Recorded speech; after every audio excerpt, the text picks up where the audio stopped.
Hello there, it's Alana Tuckey, and in this video I want to show you how to use your calculator to help you as you run a hypothesis test. Now, a hypothesis test is a really complicated problem with many steeps, but your calculator can really help you out if you have everything put into it correctly. All right, so we have this problem where we have an internet retail business is trying to decide whether to pay Google to upgrade its advertising. In the past, 15% of customers who visited the company's webpage by clicking on one of their advertisements with Google bought something. This is called a click-through. If the business decides to purchase premium advertising, then Google will make that company's ad more prominent. So Google offers to do an experiment. For one day, customers will see the retail business's ad in the more prominent position. The retail business can then decide whether the advertising improves the percentage of click-throughs. Now you can see as I did this problem in class, I started labeling pieces of this huge paragraph. For example, in the past, 15%. So that's your P0. It's what you assume to be true unless you can prove it otherwise. Improves. That word improves means that I'm going to want to have a greater than question. So that means my alternative hypothesis is going to be greater than. So already with that first paragraph, I know that my null hypothesis must be that the P equals 0.15, and my alternative is that P is greater than 0.15. All right, now I have to test that idea, right? So we assume 15% unless I can prove it otherwise. So we take the results from that day. The retail business decides to do the one-day test and finds that 500 people clicked on their ad, with which Google had more prominently displayed, and 18% of those people purchased something. So they had a click-through rate of 18%. Test the hypothesis that premium advertising significantly increased the click-through rate at a 0.05 level of significance by using the p-value method by hand. Okay, so you can see here I've already labeled some stuff. The 500 is your N. Your P hat is 18%. Okay, so now it's a little bit higher, but that's not enough to just go, oh, yep, sure, it made it higher. We need it significantly higher. Is it enough higher that you know that it's worth it to you? I mean, you expect a certain amount of give or take, right? So is it worth it to pay the money for this prominent advertising or not? And you've set for yourself an alpha of 0.05. Okay, so a couple things we have to take note of. Over here on the right, I wrote it. P hat is x over n. Okay, but that's x over 500 is equal to 0.18 because they said p hat was 18%. So you multiply both sides by 500 and you're going to get that x is 90. You must get that for your calculator, and it must be a whole number. If it comes out to something other than a whole number, you have to round it to the nearest whole number. Okay, so then we have this big formula thing where z0 is p hat minus p0 over the big square root, p01 minus p0 over n. So you can fill in all the pieces. P hat was 18, p0 is 15. 0 comes from the null hypothesis 0 right here.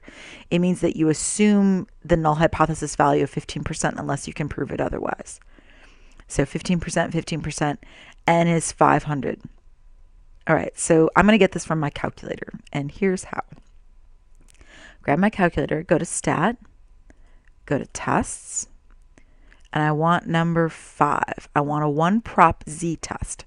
I'm doing a Z-test, right? You can tell it's a Z-test because I'm dealing with a test statistic of Z0 right there.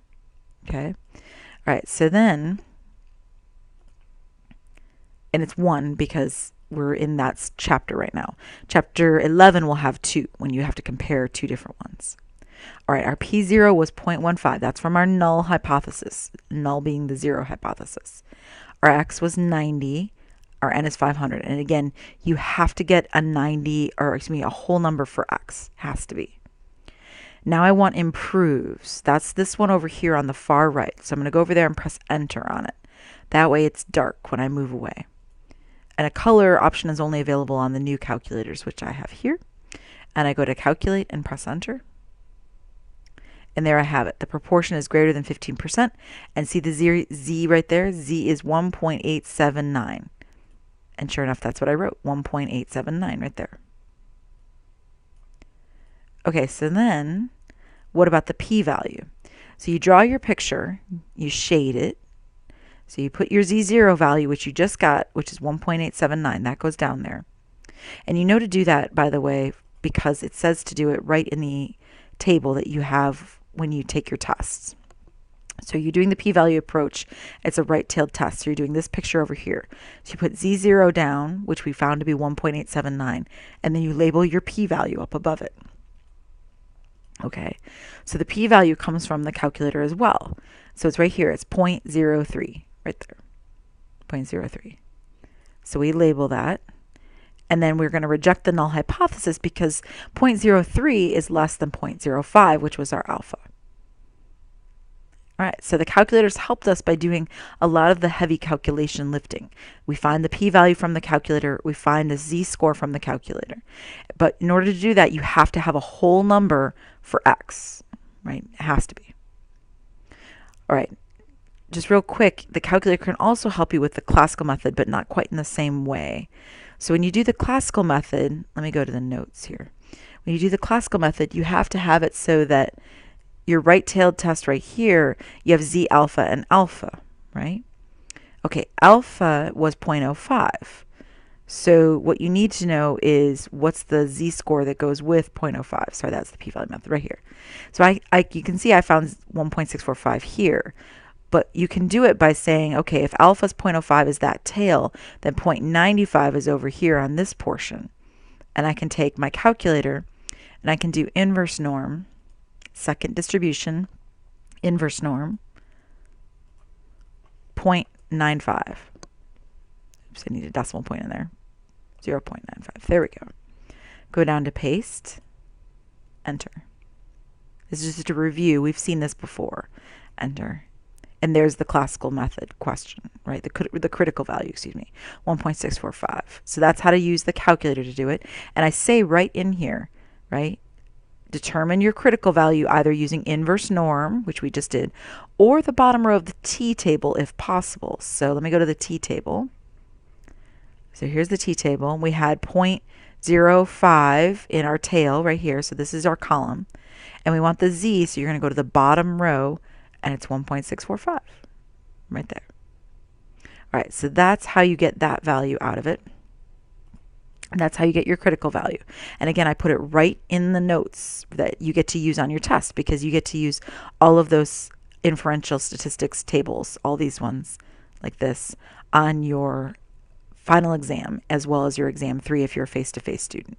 So you'll be able to take all of that and put it right on there, right? Follow along. So you know you're doing a right-tailed test, then follow along and find z alpha and find alpha, and I give you the instructions right here for how to find it.